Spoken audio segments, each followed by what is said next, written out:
урматтуу балорма айым.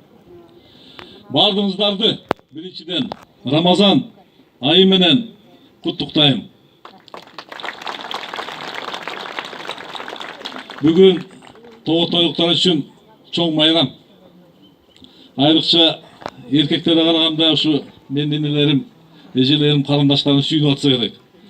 Үйгө суу киргендин баркын биринчи ушулар билет го, кандай дейсиңер? Силерди куттуктайм биринчиден. Эми агайын туугандар, суу жөнүндө айтсак сөз көп. Мына Улуз айы дагы эмне үчүн пайгамбарыбыз тарабынан эмес, Алла Тааланын атынан түшүрүлгөн. Орозонун сыйлыгын Алла өзүм берем деген. Бир гана орозону үчүн, орозо тутуу дегендей Алланын ыраазысы үчүн тутулат да. Суунун анан тамак аштын баркын билүү үчүн ар бир адам. Замзам суу эң таза суу. Ошо чөлкөмдө замзам сууну туруп ичет. Тилеп ичет. Şu su arкылуу замзам суу пайдалуу илим бер, ден соолук бер дейт. Оорулуу болсо, ошо оорума шифа болсун деп ичет да. Эмне үчүн? Бул дагы баарыбызга мисал. Таза суу бул өмүр булагы, ден соолуктун өзөгү болуп эсептелет. Адам 85%дан кем эмес суудан жаралганбыз. Ошон үчүн бүгүн силерге жөн эле суу эмес, тамак аш үчүн силерге бүгүнкү күндө ден соолук келип атат. Келечек муунга Кудай буюрса, ошолордун кандай өсүшү, чоңоюшу, келечеги дегендей келип атат. Дагы бир жолу чоң майрам менен сиздерди куттуктайм.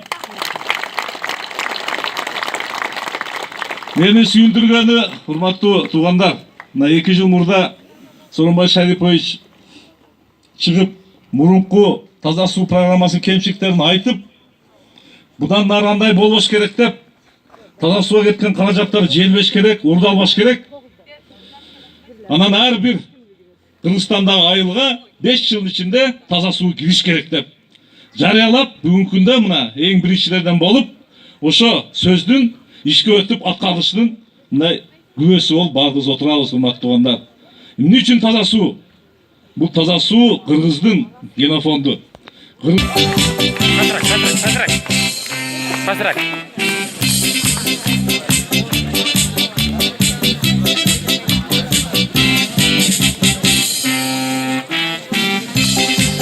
Азыр ошо Тоготой айылындагы таза суунун лентасы кесилүүдө.